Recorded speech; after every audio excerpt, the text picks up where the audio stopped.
¿Alguna vez has oído hablar de Gotthard? Si estás acostumbrado a moverte regularmente por Suiza, seguramente conoces la existencia de este túnel, que es bastante original. De hecho, el Gotthard es el túnel más largo del mundo. Todo comenzó en 1947 cuando el ingeniero Edward Grunert mencionó en la revista Prisma la idea de construir un túnel que permitiera construir una red ferroviaria rápida. Hoy en día, el túnel Gotthard es el túnel ferroviario y de carretera más importante del mundo. De hecho, este proyecto gigantesco tiene características muy particulares. Sin embargo, desde hace algunos meses el Gotthard está en problemas. En general, este eje es especialmente transitado, pero en este momento su acceso está limitado. Parece que el descarrilamiento de un tren ha causado muchos daños. Para remediar esta situación muy complicada, se están estudiando muchas soluciones. Los trabajos de reparación están en marcha a pesar de las dificultades. ¿Realmente podemos considerar una evolución del túnel? ¿Es el Gotthard realmente el túnel del siglo? Es lo que vamos a descubrir en el resto de este video. Seguramente ya sabrás que el Gotthard es el túnel más largo del mundo. Pero ¿cómo pudo surgir este proyecto tan grande? Es en 1947 cuando surge la idea de una red ferroviaria rápida, cuando en la revista Prisma el ingeniero Edward Grunert menciona la idea de un túnel. Estas palabras resuenan en 1963. El Departamento Federal de Transporte, Comunicaciones y Energía, más comúnmente conocido como la DFTCE, establece una comisión para estudiar 5 variantes. Por mayoría se vota la construcción de un túnel en base en el Gotthard. En 1973 se desarrolla un concepto transitorio, pero es el 23 de junio de 1990 cuando las cosas realmente cambian. Después de un extenso proceso de consulta, el Consejo Federal propone al Parlamento la construcción de la línea del Gotthard y del Lochtenberg. El 27 de septiembre de 1992, el pueblo suizo aprueba el concepto de las nuevas líneas ferroviarias a través de los Alpes o NLFA. Desafortunadamente, su financiamiento plantea problemas. Sin embargo, los trabajos de construcción del túnel de base del Gotthard comienzan el 22 de septiembre de 1993. Al año siguiente se exige la transferencia del transporte de mercancías en tránsito de la carretera del ferrocarril, en un plazo de 10 años. En 1998, el Parlamento aprueba la construcción simultánea de los 2 túneles de base. Unos meses después, el pueblo suizo aprueba el decreto federal sobre la construcción y financiación de transportes públicos. Se asignan también 12.6 mil millones de francos suizos a las NLFA. El 22 de septiembre del año 2000, el primer tunelador del proyecto entra en servicio. El túnel de base de Lochtenberg se inaugura el 15 de junio de 2007 y es en el año 2010 cuando nace el túnel del Gotthard. Es considerado el túnel del siglo, pero con sus 57 kilómetros de longitud, el Gotthard es sobre todo el túnel más largo del mundo. Es el corazón de los Alpes suizos. Da un nuevo impulso al tráfico ferroviario europeo. Para comparar, la longitud del túnel bajo el Canal de la Mancha es solo de 49.9 kilómetros. Todos los túneles, por lo tanto, se comparan con el Gotthard, que es una especie de monumento tanto espectacular como grandioso. De hecho, ofrece una vía rápida en el eje de tránsito norte-sur, por lo tanto, ha permitido descongestionar el tráfico por carretera europeo. Gracias al Gotthard, es posible viajar desde Milán hasta Zúrich en solo 2 horas y 40 minutos. Los tiempos de viaje son mucho más cortos. Además, los flujos de mercancía y pasajeros se han beneficiado de relaciones más numerosas y fiables en toda Europa. Sin embargo, este proyecto gigantesco es el resultado de un arduo trabajo. Para su puesta en marcha se excavaron 24 millones de toneladas de roca. Esto representa aproximadamente 5 veces el volumen de la Gran Pirámide de Keops. Más de 2.000 trabajadores han trabajado bajo tierra, de forma continua, para que el proyecto vea la luz. Finalmente, es el resultado de 17 años de trabajo.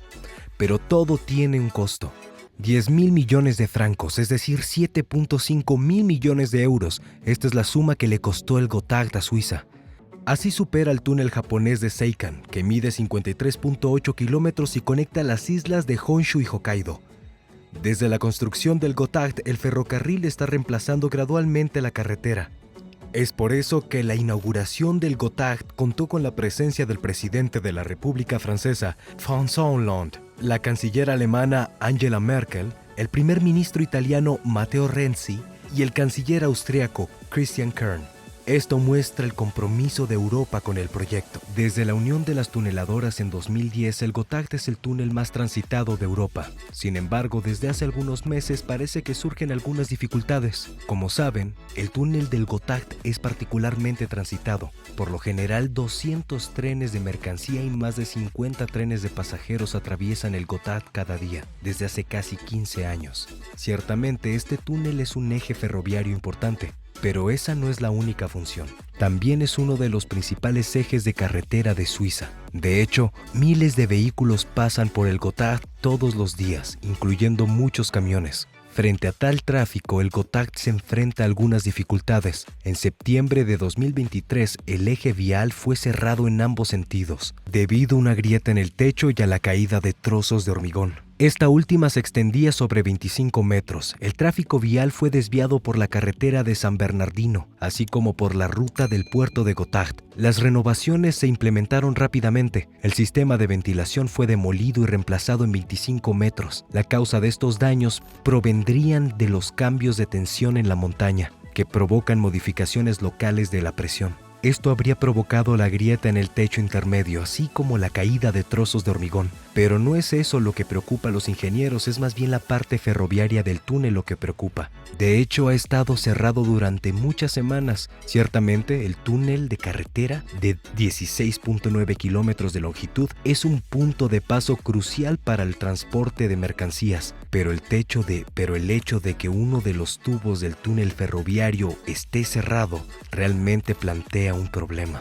De hecho, el tráfico ferroviario es muy importante. ¿Por qué está cerrado? Simplemente debido al descarrilamiento de un tren de mercancías. Este evento causó daños en las vías, en una distancia de 7 kilómetros, causando daños muy importantes. Este vagón precisamente estaba en la 11ª posición en la composición del tren. Un fragmento del disco de una rueda se rompió apenas 10 kilómetros después de la entrada del tren en el túnel, provocando otras roturas. El último fragmento se separó 17 kilómetros después de la entrada en el túnel, destruyendo un cambio de vías y provocando el descarrilamiento de 16 vagones de mercancías. En cualquier caso, la seguridad sigue siendo una prioridad, independientemente del tiempo que lleve la rehabilitación del túnel. Por el momento, el túnel del Gotthard permanece parcialmente abierto, por lo tanto su acceso está limitado. La explotación normal del tráfico ferroviario no debería poder reanudarse antes de septiembre del 2024. Además, el tipo de equipo implicado en la ruptura de la rueda que causó el descarrilamiento está siendo objetivo de una vigilancia reforzada. Por ahora no se ha establecido ninguna falla humana. La rueda que se rompió es parte de un sistema europeo. Este modelo está sujeto a monitoreo ultrasónico para detectar posibles debilidades en el metal. Los controles realizados por el personal también se han fortalecido. Sin embargo, muchas investigaciones siguen en curso. Esto debería permitir aclarar algunas áreas de sombra en torno al incidente. Sin embargo, puede pasar mucho tiempo, incluso años, antes de que se establezcan todas las responsabilidades. Como seguramente habrán entendido, todos los daños causados por este accidente son mucho más importantes de lo previsto. El costo de las renovaciones podría ascender a 130 millones de francos. Que la situación sea aceptable en términos de tráfico, se están estudiando muchas soluciones. El objetivo es simple: acelerar los trabajos lo máximo posible. En agosto pasado, el tráfico de mercancías pudo reanudarse gradualmente en una parte del túnel. Desde finales de septiembre, algunos trenes de pasajeros pueden circular nuevamente en el túnel de base a velocidad reducida. Desde entonces, la situación parece estar estancada. Es cierto que los trabajos van por buen camino. Sin embargo, son demasiado importantes y demasiado penosos para que los plazos se reduzcan. De hecho, reparar solo los lugares dañados sería insuficiente. Por lo tanto, es necesario cambiar los rieles en todas las partes del tramo dañado. También deben de cambiarse muchos otros equipos importantes para la seguridad y operación de la línea. Además, para los trabajadores las condiciones son muy difíciles. Están expuestos a una gran cantidad de plomo y a un entorno sofocante. En el túnel la temperatura supera los 40 grados centígrados. Por esta razón se deben contemplar pausas de 15 minutos en contenedores refrigerados cada 45 minutos. La entrega de algunos elementos también lleva mucho más tiempo del previsto. Se trata de asegurar la estabilidad del riel en el Gotthard a largo plazo. De hecho, la vida útil del túnel es de varios cientos de años. La del riel es de 50 a 80 años. Por lo tanto, hacer chapuzas sería una pérdida de tiempo, dinero y una gran falla de seguridad. Cosa es segura: En las próximas semanas y a pesar de los trabajos, más trenes podrán pasar por el túnel de base del Gotthard. 7 trenes de pasajeros adicionales circularán los fines de semana. Para los pendulares habrá un tren temprano por la mañana de sur a norte durante la semana. En Pascua se implementará un horario especial. Después, muchas plazas sentadas deberían abrirse a pesar de la dificultad de los trabajos, permitiendo así una fluidez del tráfico. Mientras que el Gotthard sigue siendo el túnel más espectacular del mundo, enfrenta algunas dificultades con el paso de los años. Como cualquier construcción, el tiempo causa daños en la infraestructura. Después del descarrilamiento de un tren, muchos trabajos están en curso, limitando permanentemente el acceso al túnel. ¿Puede el Gotthard realmente mejorar aún más? En cualquier caso, este túnel sigue siendo el proyecto del siglo y no estamos listos para olvidarlo.